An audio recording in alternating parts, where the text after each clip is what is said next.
આજની ધર્મકથા. પ્રણામ. ધર્મકથા હવે ફક્ત ને ફક્ત યુદ્ધ કથા બને એવી પરિસ્થિતિઓ તરફ હેમરાજ શેઠ હેમુ આગળ વધી રહ્યા છે. આખી સવારી લઈ સલીમ શાહનું સૈન્ય લઈ અને જ્યાં એમનું મુખ્ય સૈન્ય હતું, એનો સેનાપતિ હતો એવા મુબ્રિઝ ખાન, કે જેણે અત્યારે ક્યારનું આગળ પહોંચી અને ખવાસ ખાનને જીક ઝીલવા માટે, લડત આપવા માટે આગળ પહોંચવાનું હતું, એની જગ્યાએ સાવ સામાન્ય કહી શકાય એવા સ્થાનની અંદરમાં દૂર દૂર બસ પોતાનું સૈન્ય ધરબાવી અને બેઠો બેઠો એ જાણે કંઈક ને કંઈક વિલાસની ધારા માટે જ જન્મ્યો હોય એવું જીવન જીવી રહ્યો હતો. કેટલાક દિવસો પસાર થઈ ગયા હતા. સેના રાહ જોઈ રહી હતી કે એમનો સેનાપતિ એમને હુકમ કરશે, અને જેની માટે પ્રયાણ કર્યું હતું, જે યુદ્ધ માટે નીકળ્યા હતા, એ યુદ્ધ તરફની દિશામાં ડગલાઓ ભરવા મળશે. પણ આ બાજુ સલીમ શાહ એ હેમરાજ શેઠને મળવા માટે ગયા, અને બીજી બાજુ આ મુબ્રિઝ ખાન એ ફક્ત ને ફક્ત વિલાસમાં ને વિલાસમાં પડ્યા રહ્યા. સૈન્ય સાવ અજાણ્યા, અંધાધૂંધ કહી શકાય એવા વિચારોની ગર્તાની અંદરમાં ધકેલાઈ ગયું. એમની માટે કોઈ આદેશ ન હતો, એમની માટે કોઈ ખુમારી ભર્યું વર્તન ન હતું.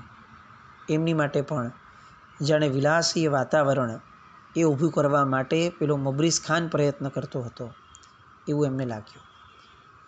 ઘરેથી લડવા માટે નીકળ્યા હતા અને અહીંયા રંગ રાગની અંદરમાં ડૂબાડવાની વાતો સૈનિકોને મગજમાં નહોતી બેસતી. પણ કરી શું શકે?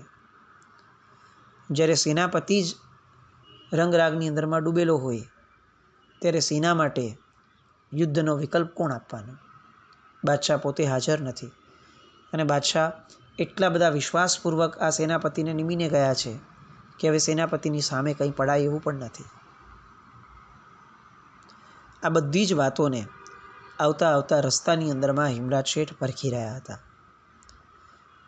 અને ફક્ત એટલું જ નહીં કે મુબ્રિઝ ખાન અહીંયા બેઠો છે, અહીંયા પડાવ નાખીને અટકી ગયો છે, એટલું જ એ નહોતા સમજી શક્યા. એ હેમરાજ હતા, ઘટનાની આર પાર જોઈ શકે એમ હતા, અને ઘટનાની પેલે પાર શું થયું હશે એની કલ્પના પણ પોતે કરી શકે એમ હતા. વાત એમ હતી કે આ બાજુથી સલીમ શાહનો વિશ્વાસ જીત્યો મુબ્રિઝ ખાને, સેનાપતિ બન્યો. આદિલ શાહને એણે કેદી બનાવ્યો. સલીમ શાહ આગળની બધી રચનાઓ માટે હેમરાજ શેઠ પાસે જવા ગયા, અને એ અરસાની અંદરમાં મુબ્રિઝ ખાને પોતાની રમત રમી હતી. એણે એના સૈનિકો દ્વારા ખવાસ ખાનને સંદેશો મોકલાવ્યો કે આ બંને ભાઈઓના યુદ્ધની અંદરમાં આપણે ક્યાં કંઈ મેળવવાનું છે, અને જો આપણે મેળવવાનું જ નથી તો આ લોકો માટે આપણો જીવ ધરબાવી દેવું એમાં ક્યાં શાણપણ છે? ખવાસ ખાન જમાનાનો ખાધેલ હતો, એટલે એને પણ વાતને આગળ વધવા દીધી. સામે ચડીને પૂછ્યું કે તમારી વાત બહુ જ સાચી છે, બોલો તમે શું ઈચ્છો છો? અમને તો બસ ફક્ત અમારો આદિલ શાહ મળી જાય એટલે અમે છૂટા. અને મુબ્રિઝ ખાન સોદો કરે છે એની સાથે કે તમે જેમની માટે આવ્યા છો એને જેલમાંથી છોડાવવાની જવાબદારી મારી, એમને તમારે ત્યાં પહોંચાડવાની જવાબદારી મારી, પણ યુદ્ધ તો કરવું જ રહ્યું. તમારે મને યુદ્ધમાં સહાય કરવાની. તમે અને હું બંને ભેગા મળી સલીમ શાહને ખતમ કરી દઈએ. તમારે તો આમ પણ કંઈ જોઈતું નથી, તમારા આદિલ શાહને પણ કંઈ જોઈતું નથી. બસ મને દિલ્હીનો તખ્ત અપાવી દો, હું તમને પણ નહીં મારું, તમે મને નહીં મારતા. આપણે બંને ભેગા મળી સલીમ શાહને મારી અને હું આ તખ્ત લઈ લઉં, તમને તમારો રાજા આપી દઉં, તમે સુખેથી એની સાથે જીવજો, મને સુખેથી અહીંયા રાજ કરવા દેજો.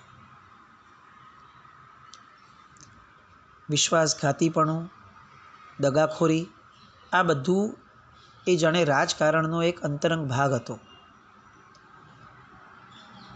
સતયુગ હોય કે કળિયુગ હોય, રાજકારણ હંમેશા આવા દગા, વિશ્વાસઘાત આ બધાથી જ પ્રચુર રહ્યું છે.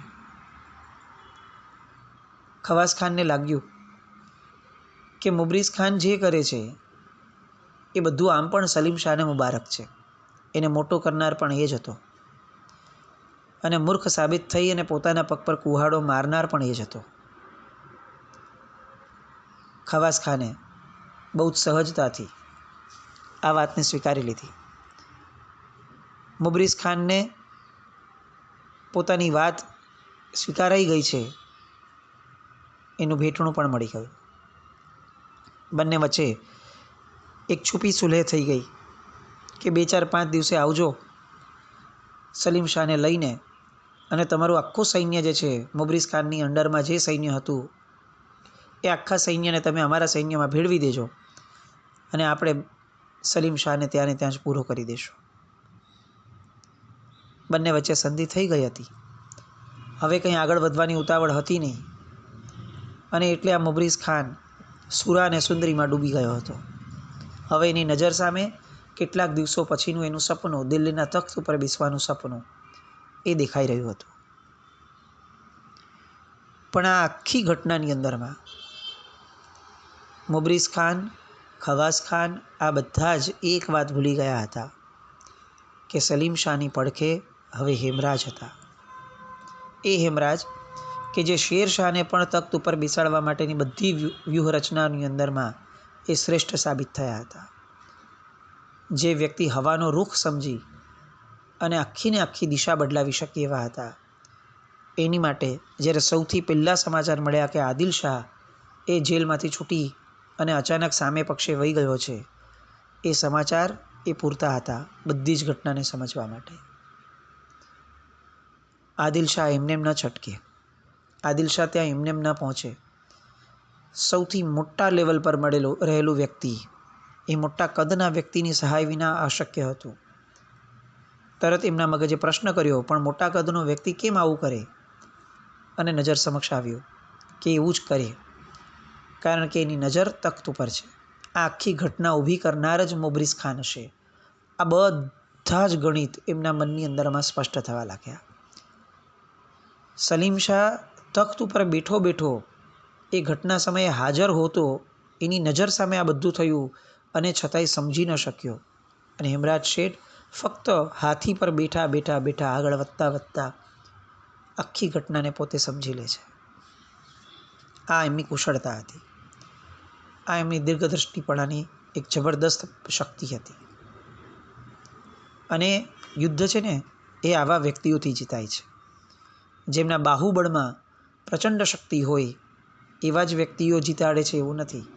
જેમના બાહુબળને દિશા આપનાર બુદ્ધિબળ હોય એવા વ્યક્તિઓ એ નેતૃત્વ આપી શકે છે. હેમરાજ શેઠ એ આવું નેતૃત્વ હતું. પરિસ્થિતિ સમજી ગયા અને આ પરિસ્થિતિનો ઉત્તર કેમ આપવો એ પણ મનની અંદરમાં એમણે તૈયાર કરી દીધું. મુબરીઝ ખાન હતો ત્યાં સૈન્ય પહોંચી ગયું. સલીમ શાહને તો કંઈ ખ્યાલ જ નથી કે શું થવાનું છે. બસ એને એટલું જ ખબર છે કે મારી સાથે હવે હેમરાજ શેઠ છે. હવે મારે કોઈ ચિંતા કરવાની મારી જરૂર બચી નથી. હેમરાજ શેઠ આવ્યા, હાથી પરથી નીચે ઉતર્યા, ક્યાંય કોઈ પણ અવાજ થવા દેવા વિના સીધા સડસડાટ એકલા મુબરીઝ ખાન જ્યાં હતો એ તંબુમાં ગયા. મુબરીઝ ખાન એ તો કેટલીક અફઘાન યુવતીઓની સાથે એના રંગના નશામાં ડૂબેલો હતો. સામે દારૂ પડ્યો હતો. પોતે દારૂના નશામાં ચકચૂર હતો. અચાનકથી જાણે ધાડ પડી હોય એવી રીતે એમનો હાથ એક વ્યક્તિ પકડે છે અને હાથની પકડ એટલી પ્રબળ હતી કે જાણે કોઈએ બેડી પહેરાવી દીધી હોય એવું એને ભાસ્યું, પણ નશામાં હતો. અને એટલે મુબરીઝ ખાન એને કહે છે હાથ પકડનારને કે તું કોણ છે? તું જે પણ હોય, તારી જુર્રત કેવી રીતે થઈ? તને ખબર છે તું કોની સામે પડ્યો છે? તે કોનો હાથ પકડ્યો છે? આવતીકાલે દિલ્હીના તખ્ત ઉપર જે શહેનશાહ બનીને બેસવાનો છે એવા મુબરીઝ ખાનનો તે હાથ પકડ્યો છે. અને આ એક નશામાં બોલાયેલી વાતથી હેમરાજ શેઠને બધું જ પોતાના મનમાં વિચારેલું સત્ય હતું એની પ્રતીતિ થઈ. હાથ પકડ્યો, બહાર લાવ્યા. બહાર લાવી અને એને સલીમ શાહની સાથે મળાવ્યો. પેલું તો હજી નશામાં હતો, સમજી નહોતો શકતો. અને યોદ્ધાઓ આજુબાજુના એ આ હિમરાજ શેઠને જોઈને જે ખુશ થયા, પણ સાથે સાથે કહેવા લાગ્યા કે આને જીવતો ન છોડતા. આ મુબરીઝ ખાને જે કર્યું છે એ માફીને લાયક નથી જ.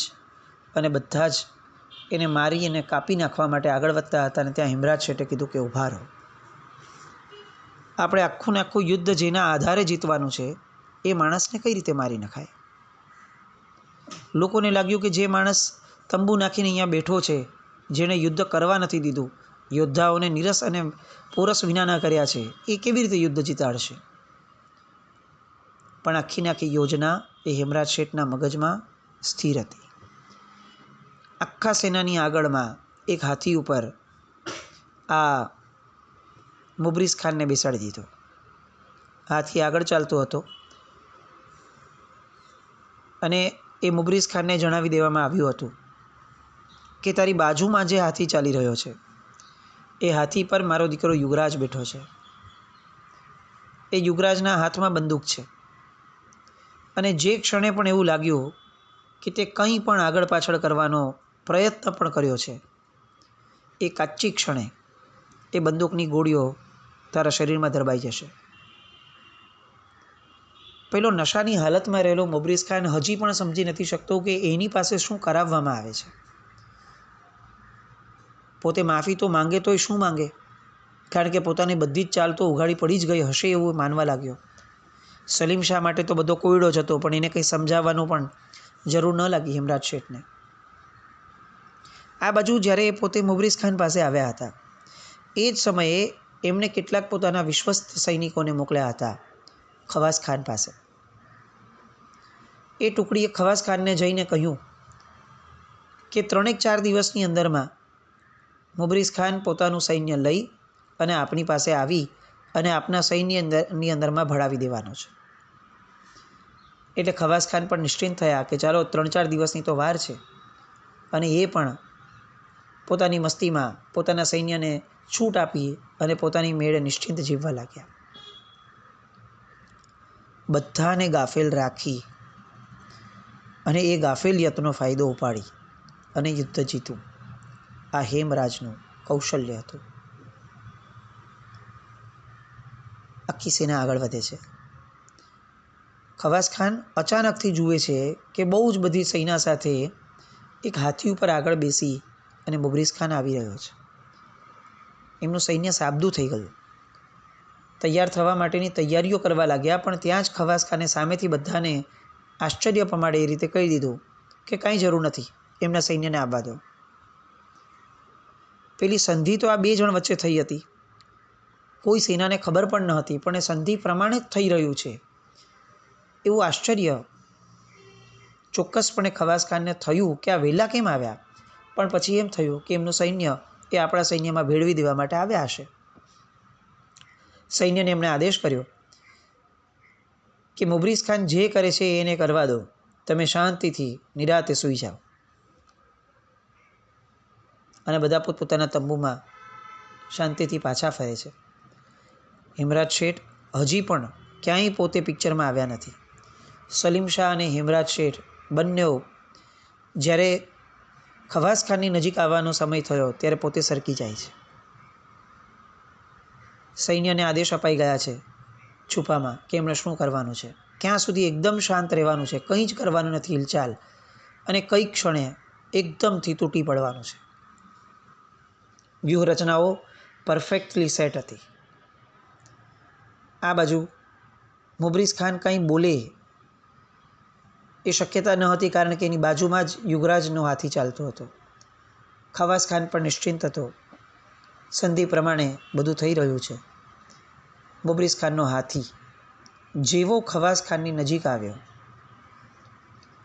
એવું તરત જ અચાનકથી રણશીંગું વાગી ગયું. એ રણશીંગું એટલા માટે વાગ્યું કારણ કે અત્યાર સુધીમાં સેનાને જે આદેશ અપાયા હતા એ રીતે ખવાસ ખાનની સેનાના દરેક તંબુની પાસે હેમરાજ શેઠના સૈનિકો આજુબાજુમાં ઘેરો નાખીને ઊભા રહી ગયા હતા. ખવાસ ખાનની સેનાને તો નિર્દેશ મળી ગયો હતો કે આપણે કંઈ કરવાનું જ નથી, શાંતિથી સુખેથી પડ્યા રહો, એટલે એણે તો કોઈ તૈયારી કરી નહીં. પણ હેમરાજ શેઠની સેના જેવી ગોઠવાઈ ગઈ, દરેકે દરેક સૈનિકની આજુબાજુમાં પોતે ગોઠવાઈ ગઈ હતી અને સજ્જ થઈને તૈયાર ઊભી હતી, એટલે તરત જ રણશીંગું વાગ્યું.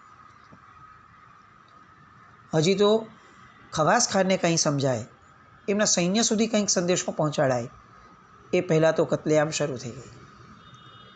રણશિંગાની સામે બીજું રણશીંગું વાગે એ પહેલાં, કોઈ ભેરી વાગે એ પહેલાં જ હેમરાજ શેઠ અને સલીમ શાહ, જે પોતે અલગ થઈ ગયા હતા, સાઈડ પર બાજુ પર ખસી ગયા હતા, એમણે અચાનક યુદ્ધના મેદાનમાં ઝંપલાવ્યો. અંધાધૂંધ રીતે સલીમ શાહનું સૈન્ય એ આ ખવાસ ખાનના સૈન્ય પર તૂટી પડ્યું. પણ એ લોકો પણ કંઈ સીધી હાર માની લે એમ ન હતા અને ત્યાં ફરી એક નવી ચાલ હેમરાજ શેઠે રમી. અચાનક એક સૈનિક પાસે જોરથી બોલાવડાવ્યો, આદિલ શાહ ભાગી ચૂક્યા છે, આદિલ શાહ ભાગી ચૂક્યા છે. અને બધાના મનની અંદરમાં પોતાના નાયક, પોતાના રાજાને જ યુદ્ધના મેદાનને છોડીને ભાગી જવાના વિચારથી એક બહુ જ મોટી હાર હૃદયમાં જ અનુભવી દરેક જણાએ. ભાગવા માટેની બધી જ જાણે અનુકૂળતાઓ હતી અને સૈન્ય ભાગી છૂટ્યું. એક તો અચાનકથી અણધાર્યો થયેલો હુમલો, એમાં પણ પોતાનો જે નાયક છે એની ભાગી જવાની વાતો.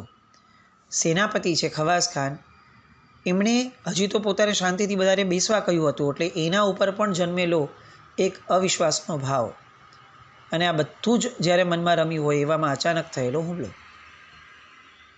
સૈન્ય પડી ભાંગ્યો. આ બાજુ આદિલ શાહ, જે હજી પોતે તંબુમાં ઊભો છે, એ જોર જોરથી બોલી રહ્યો છે કે હું નથી ભાગી ગયો ભાઈ, હજી હું અહીંયા જ છું, હજી હું અહીંયા જ છું, હું નથી ભાગી ગયો, આવું બોલી રહ્યો છે. પણ એને સાંભળવા કોઈ જ નવરું નથી. આ બધી ચાલબાજીઓ એ યુદ્ધનો એક ભાગ. અને સામાના શુરાતનને જ મૂળમાંથી હણી નાખવો, એવો નિરુત્સાહી બનાવી દેવો, એ કળા હેમરાજ શેઠની અંદરમાં પ્રચુર પ્રમાણમાં ભરાયેલી હતી. યુદ્ધ જેવું તો કંઈ થયું નહીં, કારણ કે હવે તો ફક્ત આ લોકોએ હણાવવાનું હતું અને પછી ભાગી જવાનું હતું. ખવાસ ખાન હજી કંઈક વિચારે કે તોપ ગોળા વગેરે સળગાવો, તોપો ચાલુ કરો, ત્યાં એટલી વારમાં તો તોપ ગોળાની આજુબાજુમાં રહેલા તમામ એમના સૈનિકો એ રહેસાઈ ગયા અને સલીમ શાહના સૈનિકોએ ત્યાં કબજો જમાવી લીધો.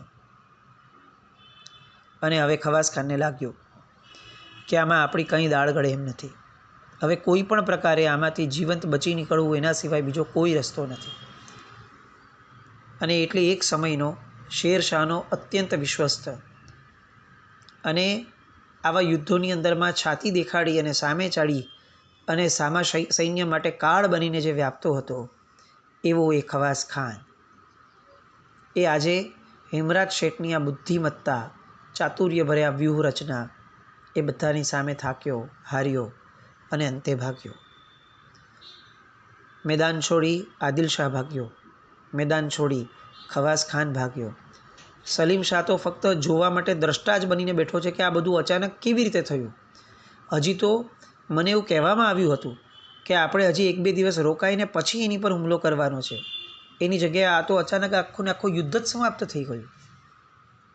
પેલો મુબ્રિઝ ખાન એ સમજી રહ્યો હતો કે એને હાથો બનાવડાવી અને એને આગળ ધરી અને ખવાસ ખાનને ભ્રમમાં મૂકવા સિવાય આ બીજું કંઈ જ ન હતું. એક પાસા પોબારા થયા. એક અત્યંત કુનેહભરી, ચાલબાજીભરી આ વ્યૂહરચના સફળ થઈ અને એક યુદ્ધ લડાતા પહેલાં જ, કોઈ પણ પ્રકારના પ્રતિકાર વિના જ પૂરું થયું. સામું સૈન્ય ભાગી છૂટ્યું અને સલીમ શાહ એ હવે મુબ્રિઝ ખાનને લઈ અને તખ્ત ઉપર પાછો ફરે, એની સાથે સાથે હેમરાજ શેઠનો જયકારો, સેનાપતિ હેમરાજ તરીકે આખા ને આખા અફઘાન સૈન્યની અંદરમાં આ વ્યક્તિ એ એમને ભગવાન તરીકે લાગવા લાગ્યો. એમને એવું લાગ્યું કે આવું મગજ તો આપણે ક્યાંય વિચાર્યું પણ ન હતું કે કોઈનામાં હોઈ શકશે. અને એમના વખાણ કરતાં કરતાં કરતાં દિલ્હી સુધી બધા પાછા ફર્યા. હવે બધા રાહ જોતા હતા કે આ મુબરીઝ ખાનને કઈ ક્ષણે ખતમ કરી દેવામાં આવશે. સલીમ શાહને સોંપી દેવામાં આવ્યો મુબરીઝ ખાન. અને આ બાજુ હેમરાજ શેઠને એવું લાગ્યું કે હું તો જે કાર્ય માટે નીકળ્યો હતો એ કાર્ય પૂર્ણપણે પૂરું થયું છે. એટલે હવે પોતે બીજો એક નિર્ણય લે છે. એ નિર્ણય અને મુબરીઝ ખાનનું હવે શું થાય છે, પેલા સલીમ શાહનું હવે શું થાય છે, એ જોવા માટે આવતીકાલે ફરીથી મળીએ. જીના આજ્ઞા વિરુદ્ધ કંઈ પણ બોલાવ્યું તો મિચ્છામિ દુક્કડમ. એટલું એક વાતને ખાસ લક્ષ્યમાં રાખીએ કે આખી ને આખી યુદ્ધની વાતો, આ આખી ને આખી ચાલબાજીની વાતો એ ક્યાંય એ ચાલબાજીની અનુમોદના માટે છે એવું નહીં, પણ એક નિસ્પૃહ વ્યક્તિ જ્યારે યુદ્ધ કરે છે ત્યારે એ પોતાનું સર્વસ્વ કામ પર લગાડી દે ત્યારે પરિસ્થિતિઓ કેટલી ઝડપથી એની સહાયક ભાવમાં ઊભી રહે છે, એ વાતને પણ લક્ષ્યમાં રાખવા જેવી છે. જ્યારે આપણે નિસ્પૃહ છીએ, આપણે ઈચ્છા વિનાના છીએ, ત્યારે કુદરત એ કેટલી આપણી પર મહેરબાન થાય છે, એ વાતને આપણે સ્વીકારીએ, એ ગુણ આમાંથી લઈએ અને આવા અનેક ગુણો માટે ફરીથી આવતીકાલે મળીએ. જીના કંઈ પણ બોલાય તો મિચ્છામિ દુક્કડમ. જૈનમ જય અતિશાસન.